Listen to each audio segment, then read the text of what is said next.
So here I'd like to summarize some key points about evaluation. And the first point is that when you create that logic model, you are laying the groundwork for how you will evaluate that program. And you're bringing into that plan those program objectives that you determined earlier. So what's important to think about is the internal logic within a logic model. That's why they call it that. And so you have these activities you've planned, and you're proposing those types of things that will be happening on the ground. So you plan these activities, but then these activities need to be carried out. And some of those activities should be objectives. You have objectives that this will happen, and this will happen, and this will happen, and those should be spelled out in your logic model. And these outputs should then lead to these outcomes. And so when we think about evaluation, we're really thinking about this idea of measuring how this program was implemented and measuring these outcomes that occurred from that program. And so I am using evaluation terms from the McDavid textbook, which is your DMP textbook, and they talk broadly about evaluation as these two components. First component is formative evaluation, and that pertains to the program part of your logic model. And the second type of evaluation is a summative evaluation.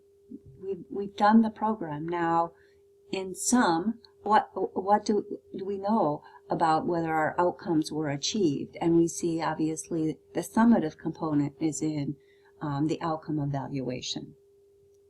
So let's talk about evaluating implementation first. And we do that with these output measures.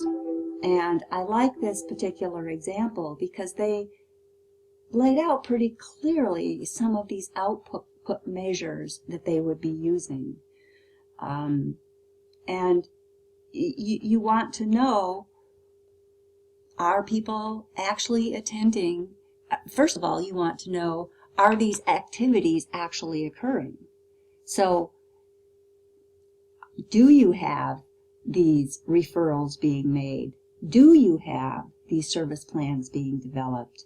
If you have a community meeting that people are supposed to attend, are they actually attending that? And are these meetings actually occurring on these grounds? So you really have to back up your measures of outputs to make sure that those things you said were going to happen on the ground actually are being provided on the ground. So that's one part of it. And then the other part of it is, are people attending these things? And are people participating? And can you measure that dose of that program? So how many families participate? Which families participate? If you can capture some demographics, then you have a way of understanding who, and is your target population, are members of your target population participating, and are some groups of that target population absent? Are they not showing up? So evaluating implementation can generate a lot of very useful information. And the results of assessing implementation, results from that assessment, can actually be used to go back and make revisions. Maybe you need some revisions to your program. Maybe you only need revisions to how it's being implemented. But ideally, a program should be evaluated early, and often, if it's a large program, you would want to pilot test it in some area or among some people to work the kinks out before you roll it out on a larger scale.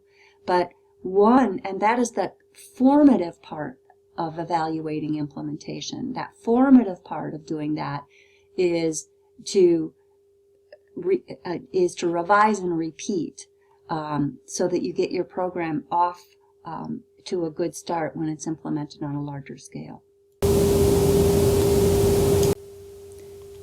So now let's talk about evaluating these outcomes.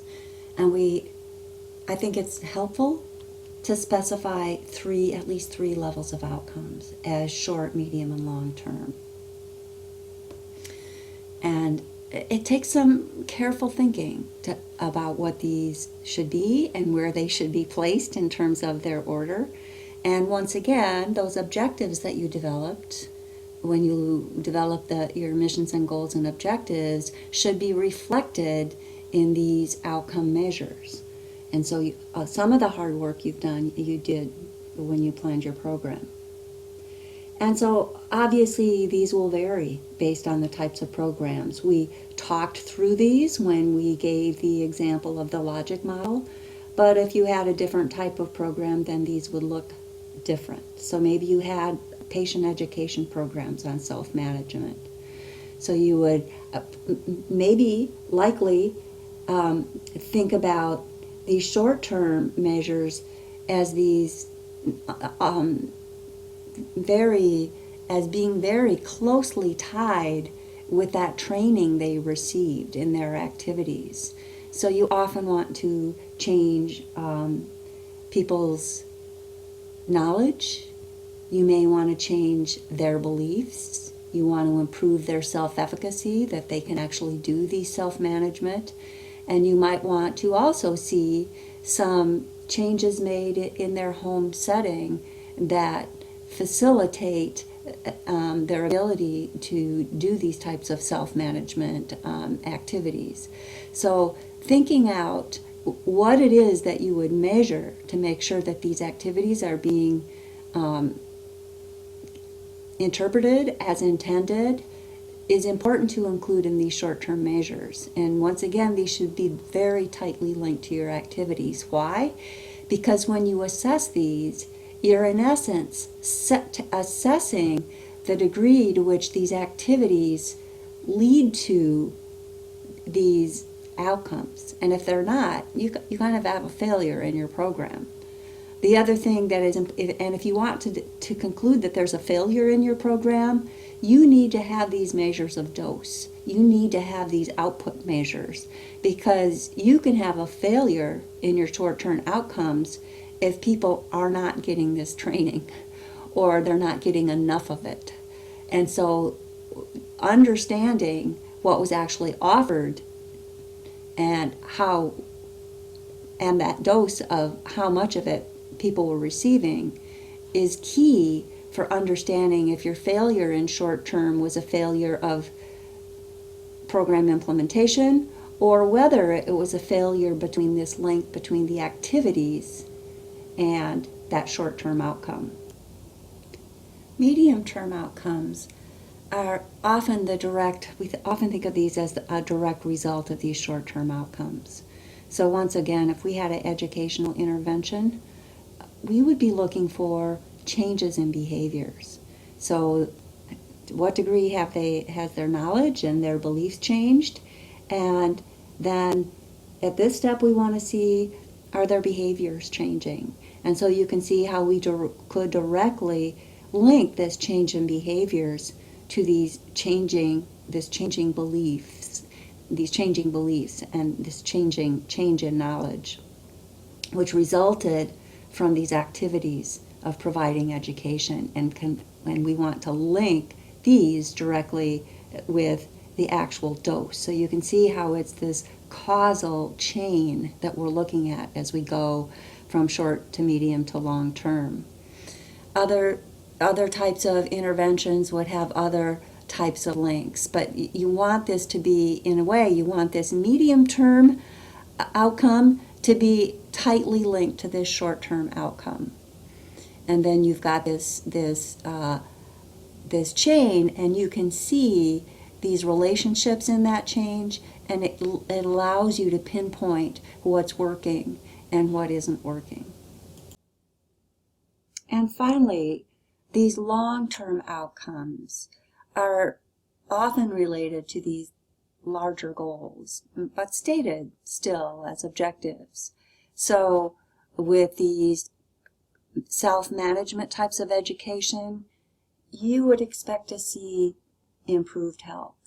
decreased hospitalizations, less visits based on acute symptoms that have developed due to poor self-management.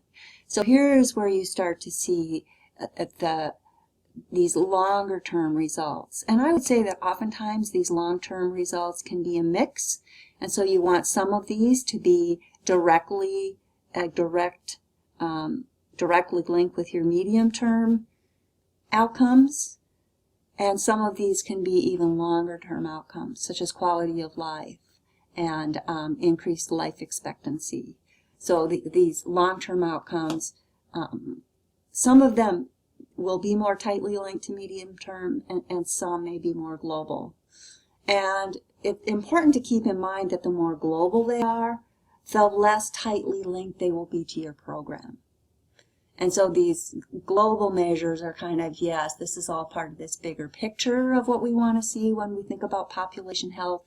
We want to improve quality of life, and we want to decrease health disparities, and we want to have these people living better, longer types of outcomes from these programs, but we have to recognize that they won't be as tightly linked to what you're actually doing. So I think one of the main points of thinking about evaluation is realizing the importance of measuring outputs. Often we get so focused on these outcomes that we don't stop to consider what are these good measures of output. Because if we don't know what people are receiving in this dose type of way, if we don't have measures of dose, we have a lot of what you think of as error in our measures of of how program participation. If it's just dichotomous, people participated or not, we will have a far less better understanding of how that program works and how it leads to these short, medium, and long-term outcomes.